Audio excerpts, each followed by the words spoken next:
All right, everybody, welcome back live to my YouTube channel. Paul Austin Jr., aka Boy Green here. We've been doing some head coaching profiles, looking at some potential candidates for the next head coach of the New York Jets, and a man who's certainly on that list is Arthur Smith, offensive coordinator for the Tennessee Titans. And to talk more about it, we bring on a very special guest, Mike Herndon, Tennessee Titans analyst and editor for Broadway Sports. You can follow him on Twitter at Mike Miracles. Mike, thanks for taking the time, man. Yeah, absolutely. Thanks for having me. Excited to talk some Art Smith with you guys. Well, I got to ask you, and it's an exceedingly rare thing that all of the head coaching openings that have opened up in the NFL, including even the Philadelphia Eagles this week, have requested an interview with Arthur Smith. I mean, that's got to say something. That's a very rare thing, as Albert Breer said on Twitter over the last couple of weeks. That's rare. That kind of thing doesn't happen. What does that say about Arthur Smith? Yeah, I think it says obviously that the respect around the league for him is high. He's a guy. He's kind of got an interesting background. He was with the Titans for a decade under four different coaching staffs. That he just kind of was one of the guys that was a holdover every time. The Titans have searched and searched and searched for the guy at the head of their organization, and they feel like they finally got it in Vrabel, obviously. But uh, you know, Arthur Smith was a guy that a lot of coaches came in here and were like, "Hey, we want to keep this guy around." So he finally gets elevated to the offensive coordinator role before the 2019 season after Matt LaFleur left to go to Green Bay, and obviously he's taken the roots of what Matt LaFleur left behind and blown it out to huge proportions. I mean, the Titans. It's not like he came into an offensive juggernaut and maintained it. This team was absolutely horrific on offense for years and years and years. Until 2019, and it all kind of came together at the same time. It was Arthur Smith kind of getting his feet under him as a play caller. Ryan Tannehill comes in as the quarterback, and all of a sudden it was just like lightning in a bottle. They went from, I think they were 26th in DVOA the week that Mariota left that starting job, and for the rest of the season they were the top offense in the NFL by DVOA. Then this year they picked up right where they left off. A lot of people thought they'd regress. They did not. They finished as a top four offense again this year, right on the heels of the Packers and Chiefs and these other elite units. The Titans were right up there with them and deserve to be kind of mentioned in that same breath. And Smith deserves a lot of credit for that. But yeah, interesting background, and I think the interest in him is reflective of the impressive job that the Titans did turning around this offense over the last 2 years. Arthur Smith, a super young guy, 38 years of age. He will be 39 by the start of the upcoming 2021 NFL season. And to me, obviously, that's one of the most fascinating things. You mentioned it there in your opening answer. I'm sure it's a question you've been asked before. How the hell does he survive for a decade? Now, a decade with one coach, okay, that makes sense. There's an obvious connection there. Multiple head coaches. There's been a revolving door of sorts at head coach for the Tennessee Titans. You could say that about a lot of NFL teams, but yet the concept has been Arthur Smith. Why?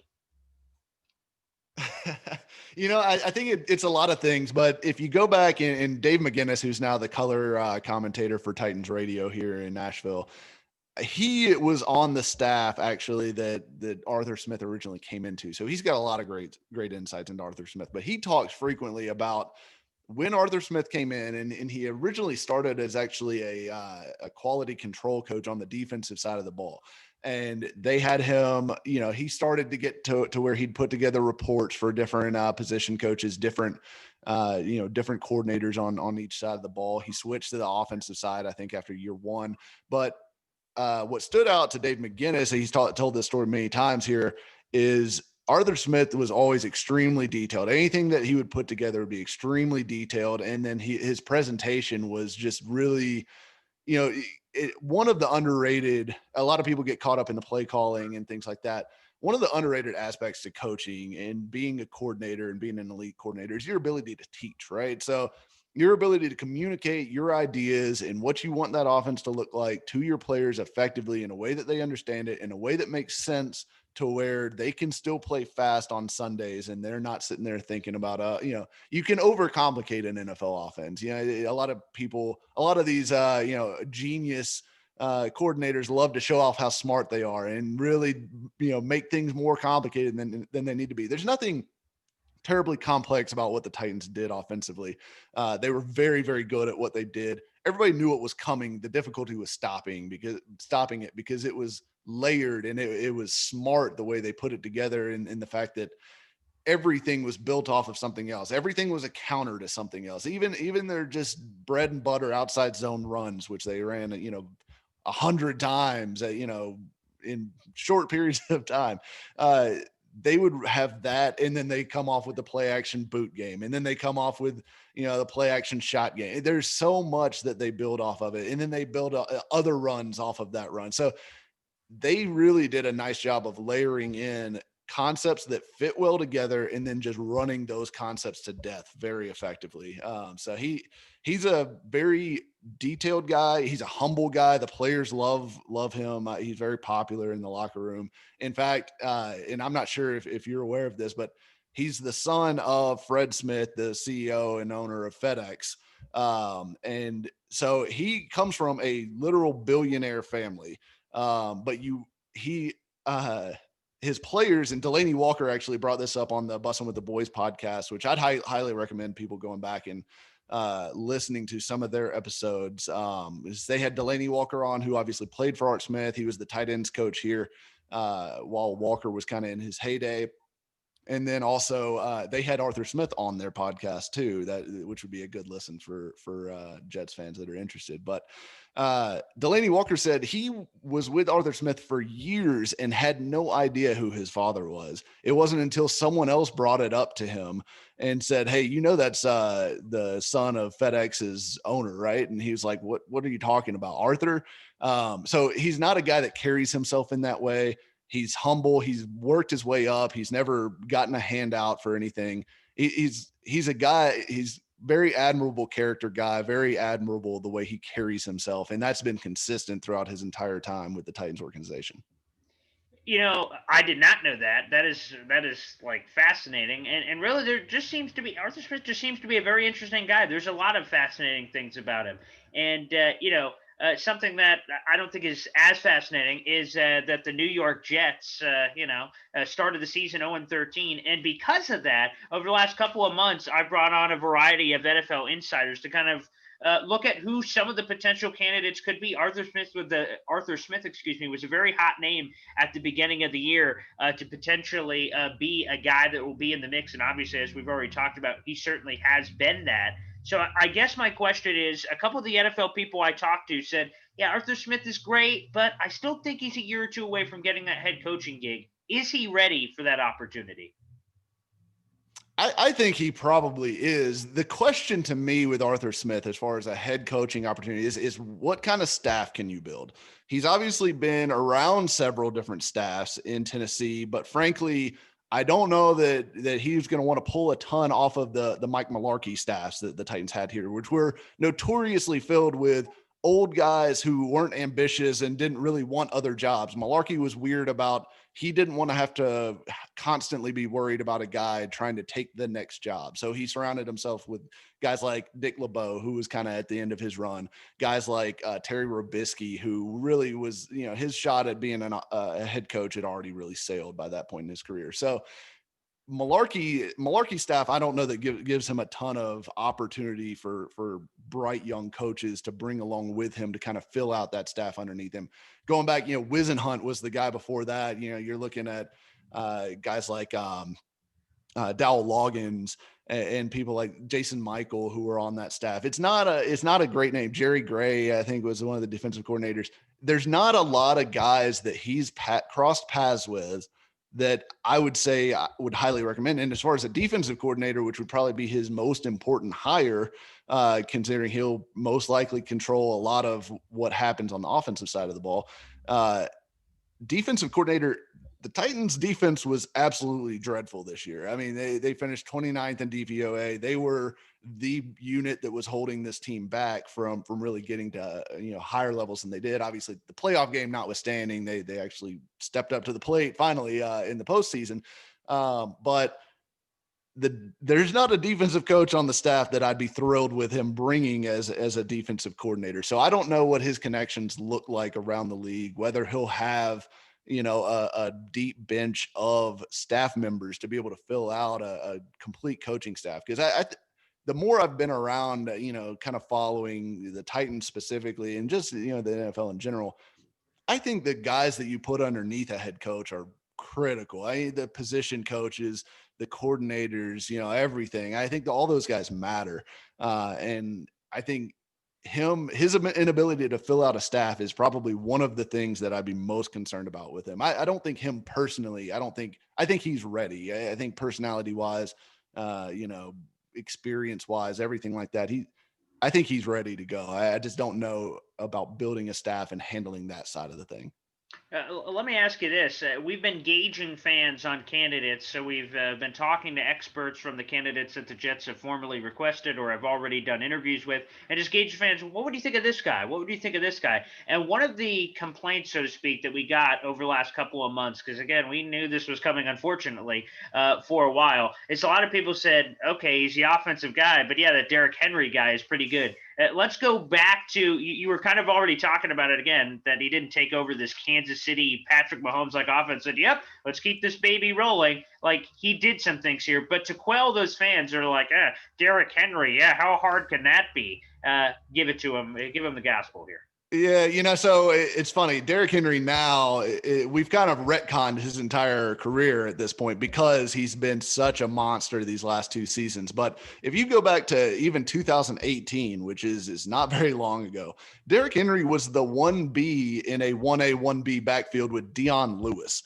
That seems unbelievable right now, but it's not like Derrick Henry was this total stud running back. The light did click on for him at the end of 2018, right before Arthur Smith kind of took over. And Arthur Smith was smart enough to install him as the feature back when he took over the full reins in 2019. But Henry, there's a reason Henry, hasn't been rushing for 2,000 yards previously. It's not because Derrick Henry wasn't, a talented player, but he was not the back he is today in 2018 and previous. So I think Arthur Smith deserves a lot of credit for the environment in which Henry plays is a lot of what makes him successful. Now, that's not to take anything away from him. He's 6'3", he's 250 pounds. He's unbelievable athlete. He's great at protecting his body. He has outstanding vision. The whole thing. Phenomenal player. But Marcus Mariota and Matt LaFleur were here, and they couldn't do anything with Derrick Henry. Even down the stretch, they got a little bit better at the end of 2018, but they still weren't able to get it over the finish line. The offense was still not anywhere near the unit that it's been the last 2 years. So I don't think you should be terribly worried that, without Derrick Henry, he's going to fail. I think the system accentuates what Derrick Henry does. I think Ryan Tannehill accentuates what Derrick Henry does. I think Tannehill gets a bad rap because he has been attached to Henry now, and everyone assumes, especially people that pay attention in the playoffs, and Henry went nuts in the playoffs last year. People assume that that's the way it's been the whole season for the Titans when they watch just Titans playoff games. That's not the case at all. Ryan Tannehill smashed all sorts of franchise records over the last 2 years as a passer. He was one of the most productive quarterbacks in the NFL. And that is a credit to Arthur Smith as well. Their relationship was great. I think Smith has put those guys in a position to succeed. And I don't know what's interesting to me about Smith as a head coaching candidate is how married to this scheme he's going to be. I think this scheme is one of the best schemes in the NFL, especially if you don't have a quarterback that is transcendent, right? If you don't have a Patrick Mahomes, you don't have a Deshaun Watson, you need a scheme that puts your guy in a position to succeed. And that's exactly what this Shanahan, Kubiak, West Coast, outside zone based offense that the Titans run is. It puts their quarterback in a position to succeed off of play action. They have layered in better drop back passing game concepts. And if you look at Tannehill's non-play action numbers, they're much better in 2020 than they were in 2019. And in fact, I think he was one of the 4 or 5 highest rated passers in the league on non-play action attempts this year. So it's not just play action, but he did come from obviously being in 4 different systems with the Titans. He's not necessarily a what I like to call like bathed in the blood Shanahan guy. It's not like he followed Shanahan for 10 years like Matt LaFleur did and kind of watched that scheme grow from stop to stop to stop. He was a part of it back actually when he was with the Redskins under Joe Gibbs. Kyle Shanahan was running that scheme there. And then when he came back to Tennessee, he went through all sorts of different schemes under Wisenhunt, under Mike Munchak. He started originally under, and then Mike Mularkey also. So he's seen a lot of different schemes. I wonder if he will adapt his scheme to his personnel or if he's going to push to get personnel that fits this outside zone, West Coast type of offense that he's had so much success with this year and last year. Again, we're speaking with Mike Herndon, Tennessee Titans analyst and editor for Broadway Sports. You can follow him on Twitter at Mike Miracles. A lot to unpack there. Let's go here. This is, when the Jets fans are kind of listening and watching to these videos, they're trying to see, okay, where did Adam Gase go wrong? Although he went wrong in a lot of places, so there's a lot of different possibilities there. But one of the biggest concerns coming from the Adam Gase hiring was Adam Gase was the head coach with the label, but he was really just the head coach of the offense. Then they hired Greg Williams. He was the head coach of the defense. And that split obviously was one of many fractures and issues that happened with the New York Jets franchise. Another feather in the cap of one Arthur Smith, and one that several people on social media have chimed in here that they love about Arthur Smith, is this seems to be a very well-rounded guy. When you look at his resume, whether he spent time, as you mentioned, as a defensive quality assistant with the then Washington Redskins, now Washington football team, at Ole Miss as a defensive intern and administrative assistant. He spent some time on the defensive side of the ball, the Titans, before flipping over to the offense, now the offensive coordinator. Jet fans start to go, okay, a guy that could keep his hand in a couple of different pots. If there's issues over here, if there's issues over here, this is a guy that can kind of go around the ball yard and fix that. That seems to be really appealing from a Jets fan perspective. Yeah, and I think that's a good point. And I think too often people do get plugged into the idea of, hey, this guy's an offensive guy. That's all he can really know. Whereas what we've seen here in Dean Pease, the Titans defensive coordinator last year, who's since retired, kind of laid this out in a recent podcast I listened to that he was on.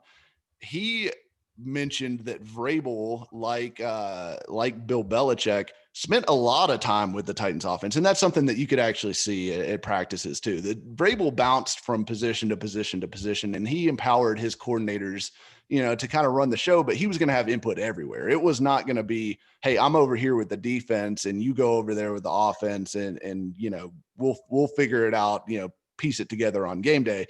He wants to create a holistic game plan between the offense and the defense, marry those things up. But he had a big hand in the Titans offense too. So I think if Arthur Smith was learning under Vrabel, kind of that's clearly been the most successful coach that he's coached under during his tenure in Tennessee for sure. I think if he takes that away, I think that'll be a success for him. I think he needs to have input on the defensive side of the ball. You got to be the head coach of the football team. You can't be, I just don't believe in I'm the head coach of one side and you're the head coach of the other. I just don't, I don't think you can create a holistic team approach when you're splitting right at the very top of the organization. Concur. I think that is an astute observation. I wish the Jets would have made before the Adam Gase hire, but I guess that's revisionist history. Let's get to this. I've completely buried the lead here, of course, and Jet fans are split right now. I'm sure you don't know. You're covering the Tennessee Titans, but Jet fans are split right now. They see the intriguing possibility of Sam Darnold, and they think the talent of Clay is there, and they're like, man, if just the right coach touch this Clay, he could be the quarterback that we've dreamed of and NFL experts have talked about. But on the other side, they're like, the number 2 pick, hey, maybe this guy, Zach Wilson, Justin Fields, Trey Lance, and that whole roundabout show. And of course, the other intrigue of Arthur Smith is, look, they grabbed Ryan Tannehill for a half-eaten Snickers bar, and look what they turned him into. Whoa, Ryan Tannehill.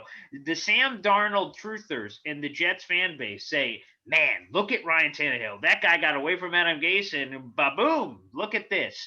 And we already did another interview on this YouTube channel with Greg Thompson of Cover One, and he gave us the spiel on Brian Dable. And the question I had was, okay, Brian Dable, phenomenal. Josh Allen's an MVP candidate this year. How much credit does Brian Dable deserve for the Josh Allen development? I want to ask a very similar question here for the Ryan Tannehill explosion career renaissance. How much of that is Arthur Smith? How much of that is Ryan Tannehill? And is that a fair comparison? Because that's where a lot of people are split too.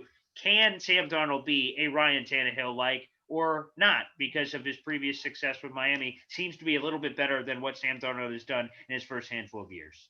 Yeah, honestly, I feel like it's a really good comparison between Darnold and Tannehill because what you look at, you've got guys that are, about prototypical size, good arm talent. I mean, we've never looked at Darnold, I don't think from the outside looking in anyways, and said, all right, well, he doesn't have the arm talent to get it done. That's never really been the problem, right? And it's not the problem with Tannehill. Tannehill's got a great arm. He's extremely accurate. What he struggled with in Miami was decision-making and taking sacks. It just looked like he was not processing quick enough in Miami. And I think part of that is the scheme. I think it puts a lot on the quarterback's plate. It makes him make full field reads constantly. So you're scanning, and you're hurting yourself from a timing standpoint, from a pocket awareness standpoint. Now, what the Titans have done on offense with Tannehill these last couple of years, a lot of it is one read plays. So it's going to be play action. You're